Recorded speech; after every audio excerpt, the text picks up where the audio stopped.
কয় টাকা পাইছেন আজকে? হ্যাঁ, 100। সারাদিনে কত হয়?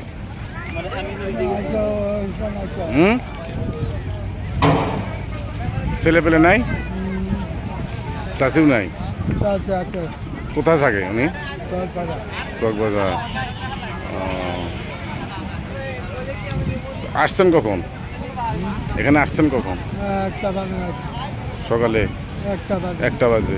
100 টাকা পাইছেন। সারাদিনে তাহলে 200 না 300 ওরকম আসে। নামটা কি বলেন তো আপনার? নূর আলম। ফোন নাম্বার আছে? ফোন নাম্বার নাই। ছেলে পেলে নাই তাহলে আপনার নাকি? দর্শক বন্ধু, একটা অসহায় একজন বাবা, ছেলে পেলে নাই, ভিক্ষে করে তার জীবন চলে। এখন সেভিস চট্টগ্রামে বসে ভিক্ষে করছে। সারাদিনে 100 টাকা পাইছে। বেশি বেশি শেয়ার করবেন, চাষার জন্য দোয়া রাখবেন। আমি কিছু পয়সা দিচ্ছি আপনাকে, হ্যাঁ।